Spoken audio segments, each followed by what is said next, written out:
Hello friends, welcome again. Friends, in our previous videos, we discussed some literary terms. We discussed some literary movements like Classicism, Romanticism, Realism, Feminism, Surrealism and all. And friends, in this video lecture, today we want to discuss another very important literary movement of English literature, and that is symbolism. Friends, this is rightly said that to name is to destroy, but to suggest is to create. And friends, these two lines suggest the importance of symbols in literature. In symbolist literature, meanings are suggested in an indirect manner. They are not named. Once you name something, it is likely to be destroyed, but when you suggest something, it is open-ended, and that's why it is impermanent, it is perpetual. And that's why, friends, symbols are very important in art and literature. Friends, we know that as the students of literature, we read this literature. Why? In order to get entertainment, delight, pleasure. Okay? Sometimes we read literature in order to get some knowledge. Okay?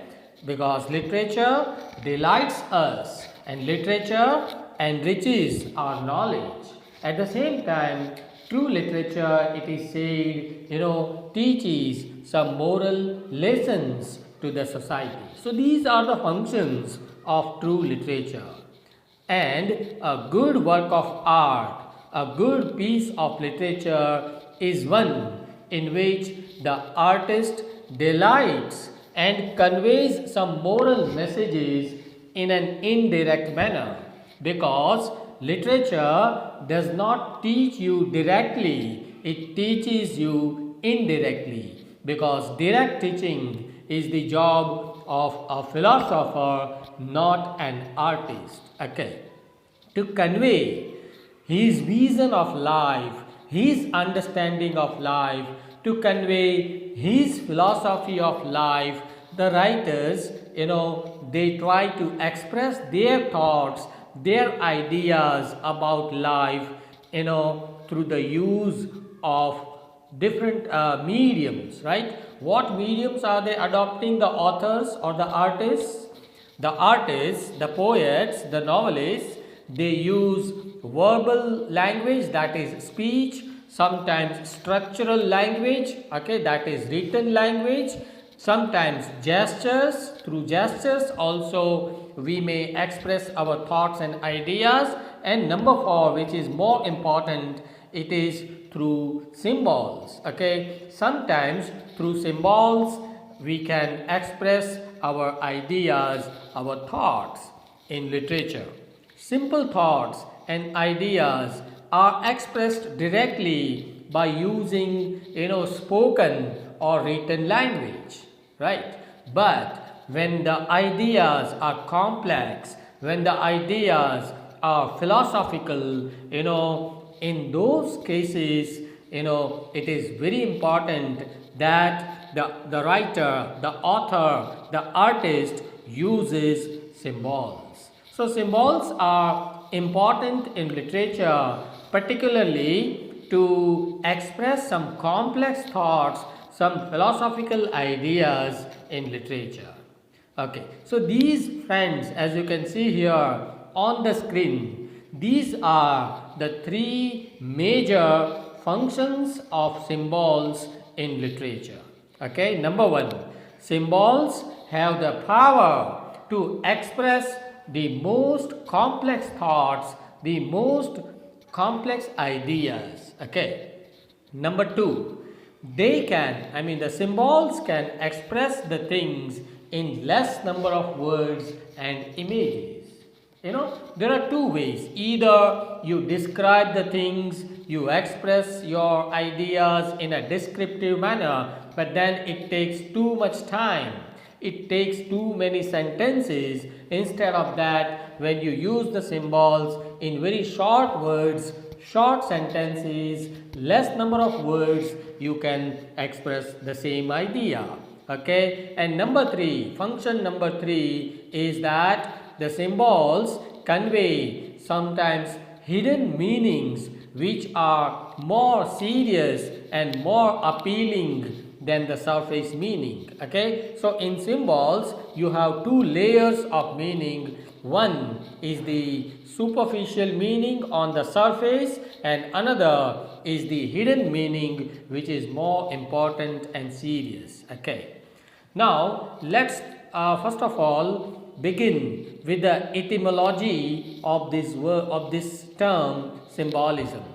The term symbolism comes from symbol, the word symbol, and the word symbol actually comes or derived from the Greek language. It is not an English word. Okay, originally it comes from Greek language. In Greek there was a word symbolon, SYMBOLON, symbolon, which means mark or sign, okay, or emblem. Now symbol, what is symbol? Let's try to understand this. Symbol is an object. Okay, now this object which I am using as a symbol may be inanimate or may be inanimate. It may be living, it may be dead also, right?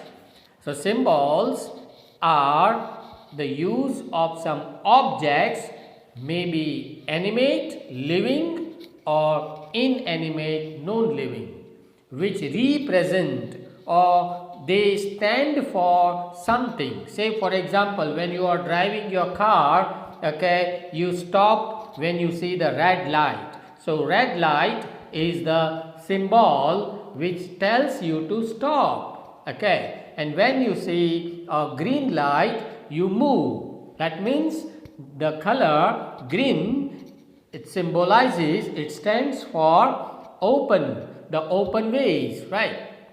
So let's take another example, like the dove or a pigeon. Pigeon stands for peace, right? It symbolizes peace. So pigeon is sometimes used in our day-to-day conversation.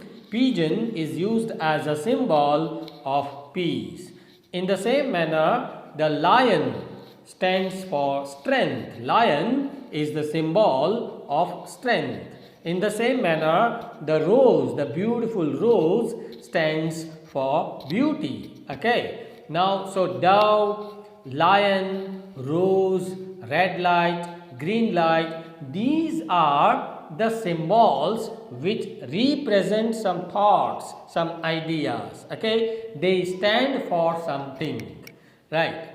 For example, a clenched fist like this. Okay, a clenched fist symbolizes anger, right? It symbolizes anger. And your raised arms like this, when you stand like this, it suggests surrender. If you want to surrender to somebody, you raise your hands. Okay, so all these gestures, these objects are symbols, and such symbols are used in literature. In symbolism, the meanings are suggested indirectly. Okay, not in a direct manner, but indirectly we receive some meanings, we receive some thoughts or ideas. Carlyle has rightly said that in symbolism there is concealment, okay, yet revelation. Concealment means you close the things are concealed, so there is concealment, but yet revelation. Revelation means expression, right? So some things are closed and locked, but still it expresses something very important. and that is the function of symbolism. Now friends, let's have a look at symbolism as a movement in English literature. As a movement, this symbolism actually started and developed in France in the 1880s. Towards the end of the 19th century, you find this movement of symbolism in French literature.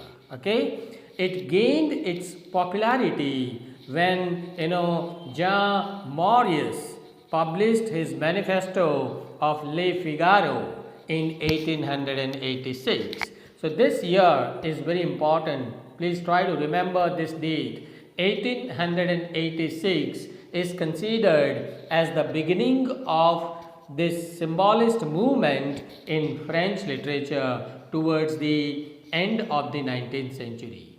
But later on, this movement became more popular in the field of painting and drama in theater. Okay, this movement influenced American literature and also European literature in the beginning of the 20th century. So friends, remember, we are the students of English literature, and in English literature, this movement is mostly found in the beginning of the 20th century. That means 1900 onwards. Okay. Now, in English literature, this movement was actually a reaction against the movement of realism and naturalism.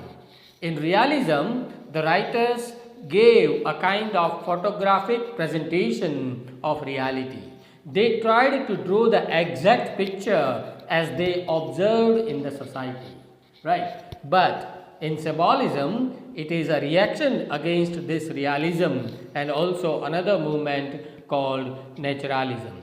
Now, the followers of this movement, symbolism, they tried to express the subjective, their personal experiences, their personal sensations, by using different words, which became a movement in the late 19th century and also in the beginning of the 20th century. Okay.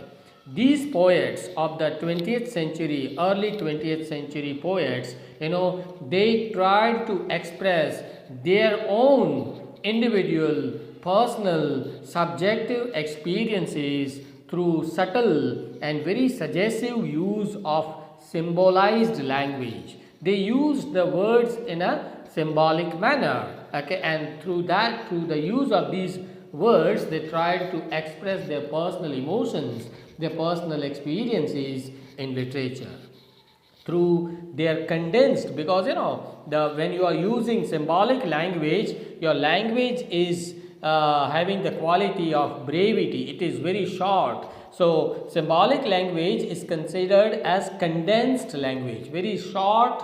I mean, in a few number of words, you can express so many serious meanings, right? So their language is called condensed language. Through their condensed sentences, they expressed deeper, very high, serious philosophical as well as romantic experiences. Okay, W.B. Yeats, who is also a master of symbols in poetry, in English poetry, he has also rightly said that symbolism gives dumb things voices and bodiless things bodies.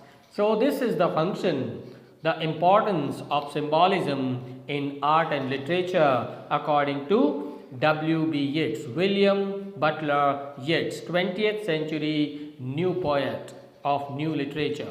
He said that symbolism gives voices to the dumb people. Dumb means those who are not able to speak. Okay, and symbolism gives body to those who don't have bodies. Right. So the function of symbolism is very important in art and literature according to W.B. Yeats. The authors generally use some tools, to use symbols in their works. So what are these tools?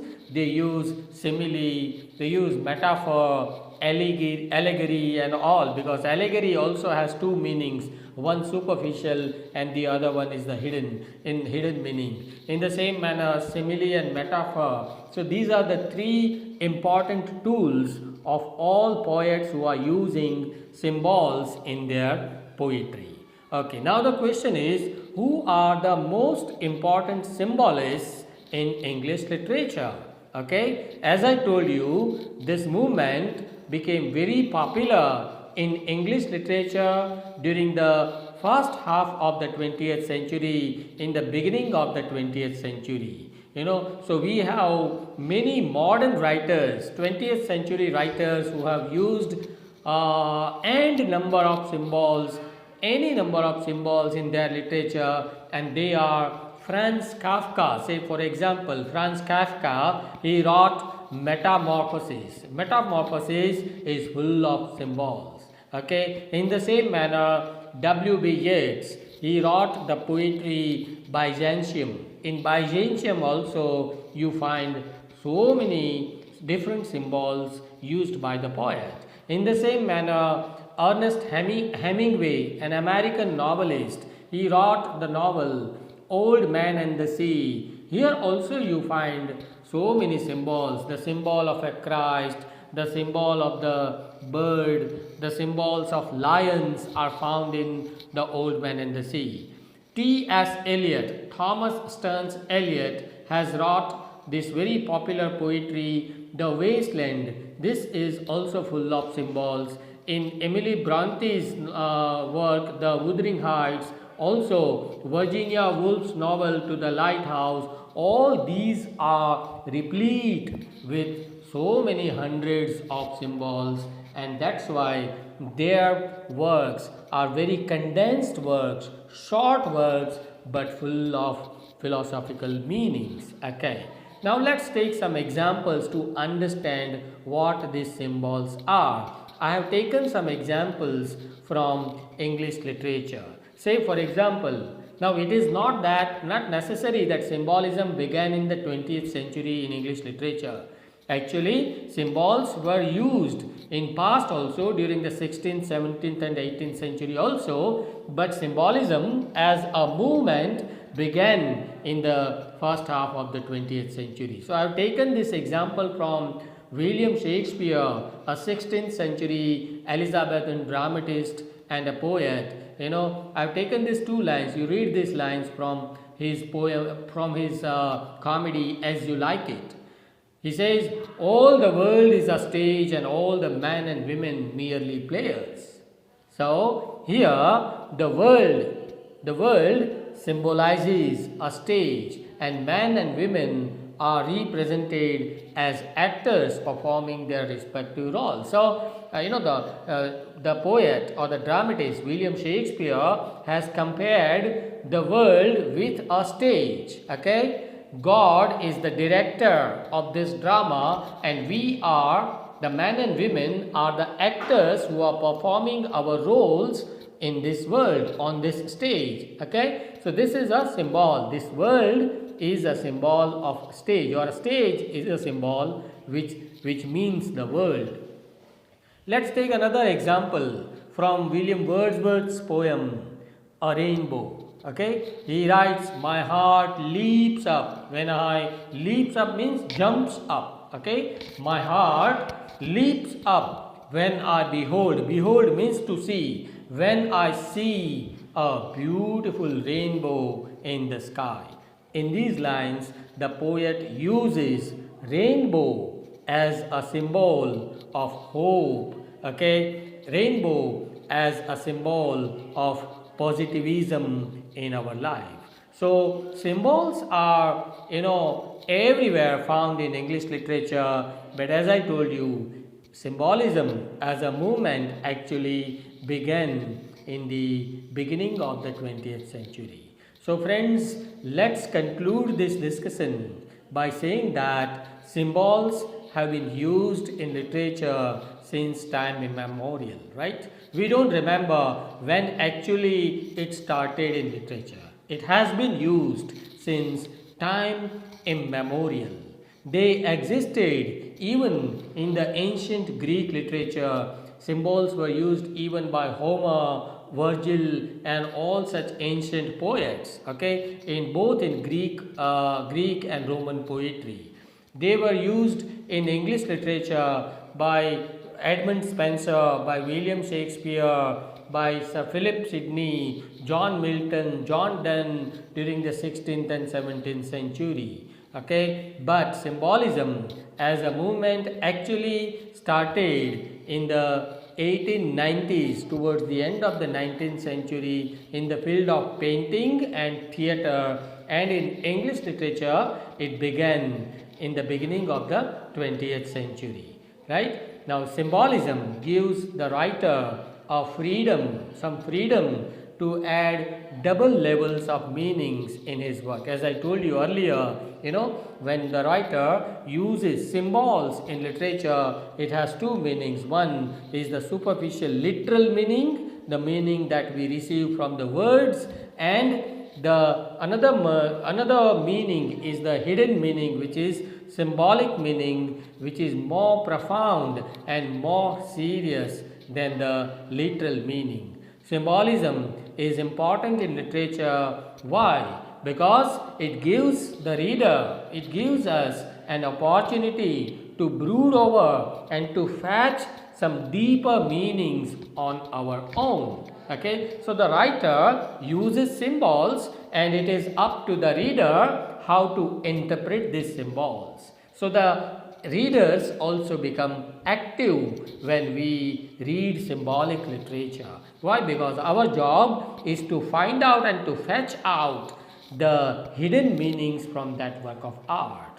Okay, it provides the reader an insight to enter into the author's mind and to find out what actually the author wants to suggest. Okay, so that is why, friends, symbolism is very important. The use of symbols is very important in all literatures. So friends, here we come to the end of this discussion. If you have any questions or doubts, do write to me in the comment section of this channel. And friends, don't forget to subscribe to this channel and share this video among your friends. Thank you very much.